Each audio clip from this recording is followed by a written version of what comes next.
வருதே.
Hello friends, welcome back to Happier Life channel.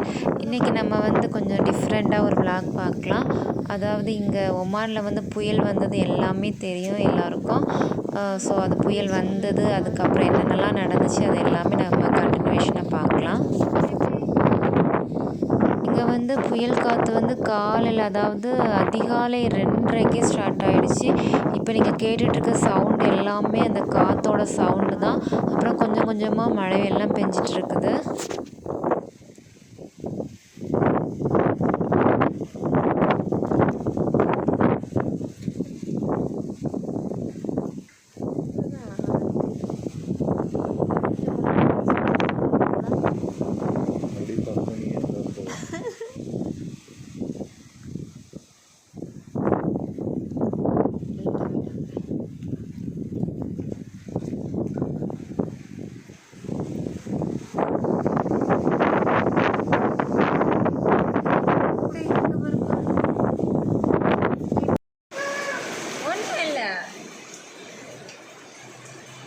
இங்கே வந்து ஃபுல்லாகவே நல்லா மழை பெய்ய ஆரம்பிச்சிடுச்சு. இதுக்கு முன்னாடி இங்கே மழை பெஞ்சிருக்கு. ஆனால் நாங்கள் இங்கே வந்ததுக்கப்புறம் இதுதான் ஃபஸ்ட் டைம் இப்படி மழை பெஞ்சு இவ்வளோ காற்று எவ்வளோ பயங்கரமாக இருக்கிறத பார்க்குறது.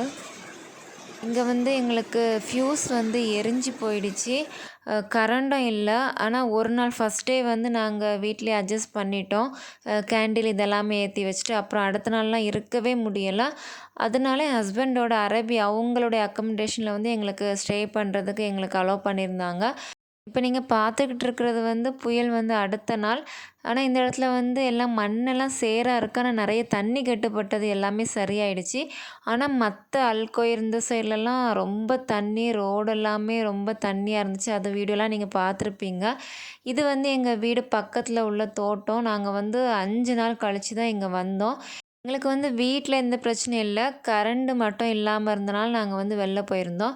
ஆனால் இங்கே இந்த தோட்டத்தில் உள்ள மரம் எல்லாமே நிறைய கீழே விழுந்துருந்துச்சு. பேரிச்சம்பழம் மரம் வந்து வேரோடே விழுந்துடுச்சு. வாழை மரம் எல்லாம் சரிஞ்சிடுச்சு. அப்புறம் நிறைய பேருடைய வீடுகளில் வந்து கார் ஷெட் அது வந்து பறந்து போயிடுச்சு. விண்டோவில் உள்ள கிளாஸ் எல்லாமே உடஞ்சி போயிருந்துச்சு. அதுக்கப்புறமா இந்த ரொம்ப நிறைய இடங்களில் வந்து ரொம்ப பாதிப்பாக இருந்தது. கடவுள் புண்ணியத்தில் வந்து எங்களுக்கு வந்து அந்த அளவுக்கு எந்த பாதிப்பு எதுவுமே இல்லை.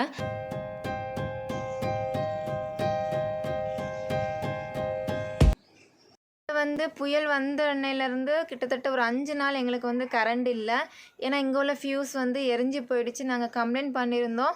ஏன்னா நிறைய இடத்துல அதே மாதிரி போயிட்டனால அவங்க வந்து எல்லாமே சரி பண்ணிவிட்டு இங்கே சரி பண்ணுற கொஞ்சம் டிலே ஆகிட்டு, அதனால் நாங்கள் வந்து ஃப்ரிட்ஜில் வச்சுருந்த திங்ஸ் எல்லாமே ரொம்ப மோசமாக போயிடுச்சு. நாங்கள் வந்து எக்ஸ்பெக்ட் பண்ணல. இன்னொன்று அந்த ஞாபகமும் இல்லை. ஏன்னா நாங்கள் வந்து வேறு ஒரு இடத்துல தான் போய் தங்கியிருந்தோம். இங்கே வந்து அதை பார்க்கக்கூடிய அந்த ஞாபகம் உண்மையிலே இல்லை. அப்புறம் தான் யோசித்தோம் நம்ம வந்து ஃப்ரிட்ஜை எல்லாமே எடுத்துக்கிட்டு ஓப்பன் பண்ணி வச்சுருக்கலாமோ அப்படின்னு சொல்லிட்டு. எங்கள் ஃப்ரிட்ஜு ரொம்பவே மோசமாயிடுச்சு. அங்கே அது எப்படி இருக்குது, அதை வந்து நான் எப்படி க்ளீன் பண்ணுறேன் அப்படின்னு சொல்லி பார்க்கலாம். ஏன்னா ஒருவேளை இது வேறு யாருக்காவது யூஸ்ஃபுல்லாக இருக்கும். நான் வந்து எந்த கெமிக்கல் எதுவுமே யூஸ் பண்ண போகிறதில்ல. சோப்பு, டிட்டர்ஜென்ட் எதுவுமே யூஸ் பண்ணாமல் ரொம்ப சிம்பிளாக தான் நான் யூஸ் பண்ணி அதை வந்து வாஷ் பண்ண போகிறேன். ஒருவேளை அது யாருக்காவது யூஸ்ஃபுல்லாக இருக்கும் அப்படின்னு நான் நம்புகிறேன். ஸோ அதுக்காக தான் இந்த வீடியோ அப்லோட் பண்ணுறேன்.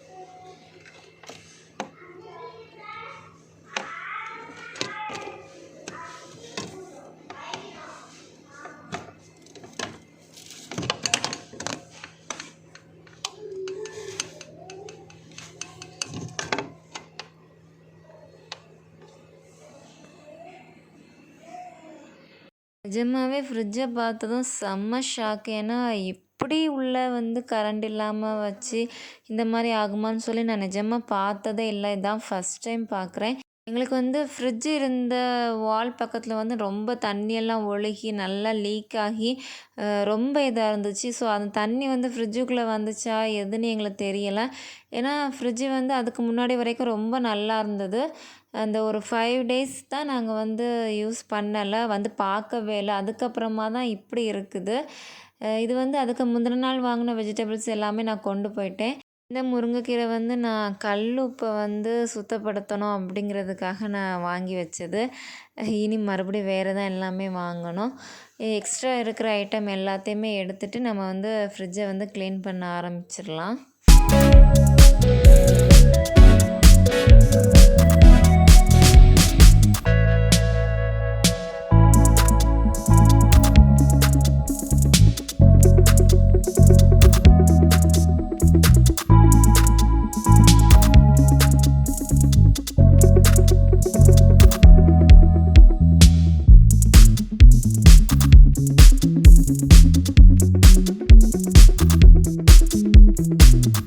வந்து ஃபுல்லாக ஃப்ரிட்ஜை க்ளீன் பண்ணுறதுக்காக பயோ என்சைம் க்ளீனர் தான் எடுத்து வச்சுருக்கிறேன். இது வந்து வினிகர்னு சொல்லுவாங்க, அசிட்டிக் ஆசிட்னு சொல்லுவாங்க. பொதுவாக நிறைய பேர் வந்து வினிகர் யூஸ் பண்ணி க்ளீன் பண்ணுவாங்க. நான் வந்து அதை எப்போவுமே டைல்யூட் பண்ணி தான் யூஸ் பண்ணுவேன்.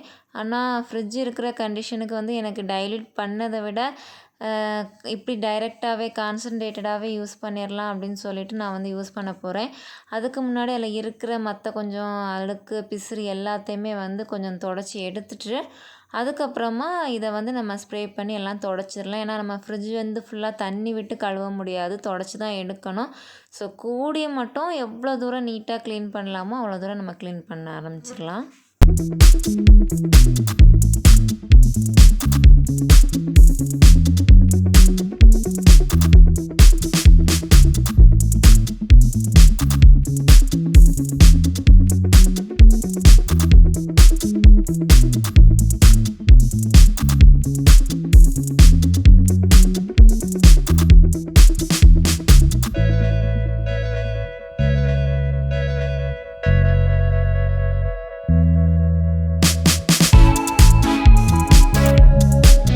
வந்து பொதுவாக ஃப்ரிட்ஜு க்ளீன் பண்ணும்போது இந்த சைடில் இருக்க இந்த ரப்பர் இது எல்லாமே நல்லா க்ளீன் பண்ணணும். ஏன்னா இதில் தான் ரொம்ப டஸ்ட் அதிகமாக இருக்கும். இந்த மழை பெஞ்சு தண்ணி எல்லாமே இந்த ஃப்ரிட்ஜு டோர் இந்த கேப்லலாம் இறங்குனது வந்து இதில் ரொம்பவே தெரியுது.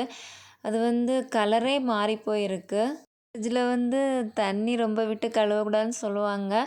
நானும் இது வரைக்கும் கழுவுனதில்லை. ஆனால் இப்போ இருக்கிறத பார்த்தா நான் வினிகர் ஸ்ப்ரே பண்ணதே வந்து தண்ணி விட்டு கழுவுனதுக்கு சமமாக தான் எனக்கே தெரியுது.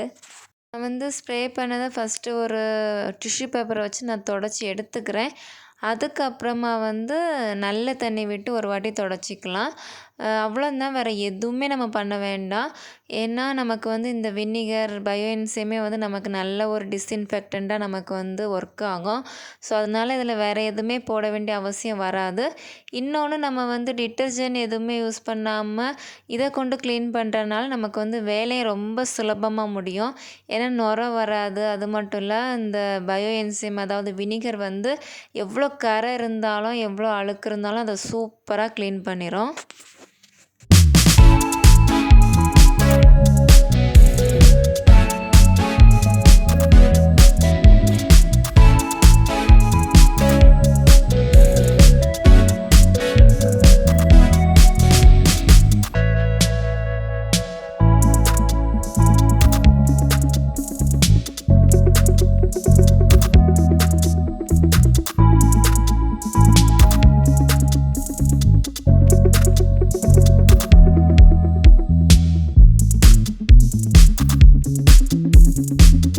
இப்போ வந்து நான் வெறும் நார்மல் வாட்டரை வச்சு நான் மறுபடியும் எல்லாத்தையுமே தொடச்சி எடுத்துக்க போகிறேன். அதாவது அந்த பயோஎன்சைம் வினிகர் வச்சு நம்ம தொடச்சிருக்கிறோம். அப்புறம் டைரெக்டாக நான் வந்து நார்மல் வாட்டரை வச்சு தொடச்சி எடுக்க போகிறேன். அவ்வளோதான், ரொம்பவே சிம்பிளான வேலை.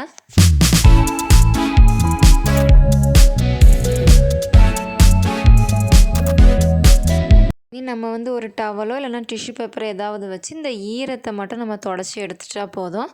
நான் வந்து ஒரு சின்ன டவல் வச்சு நான் வந்து இந்த ஈரம் எல்லாமே தொடச்சி எடுக்கிறேன்.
ஃப்ரிட்ஜில் உள்ள ட்ரே எல்லாமே நான் தனியாக எடுத்து அதையுமே வந்து இந்த பயோஎன்சைம் வச்சு தான் க்ளீன் பண்ணியிருக்கிறேன். இப்போ நம்ம தண்ணி எல்லாமே நல்லா தொடச்சி எடுத்துட்டோம். இது வந்து ஒரு நாள் ஃபுல்லாக நல்லா ட்ரை ஆகிறதுக்காக நான் விட போகிறேன். ஸோ இது வந்து ஓப்பன் பண்ணி வச்சுட்டு இது நல்லா காஞ்சதுக்கப்புறம் அப்புறம் வாஷ் பண்ணி வச்சுருக்கிற ட்ரேயும் நல்லா காஞ்சதுக்கப்புறமா நான் வந்து இதில் எல்லாமே ஃபிக்ஸ் பண்ண போகிறேன். ஸோ ஃபிக்ஸ் பண்ணதுக்கப்புறம் நான் காட்டுறேன்.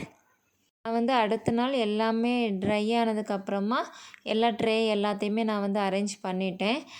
நிஜமாகவே ரொம்ப க்ளீனாக இருக்குது. பார்க்குற உங்களுக்கே வித்தியாசம் தெரியும். ஃபஸ்ட்டு எப்படி இருந்துச்சு, இப்போ எப்படி இருக்குதுன்னு சொல்லி. நீங்களும் வீட்டில் வந்து ஆர்கானிக் க்ளீனர் ஏதாவது வச்சுருந்தீங்கன்னா ட்ரை பண்ணி பாருங்கள்.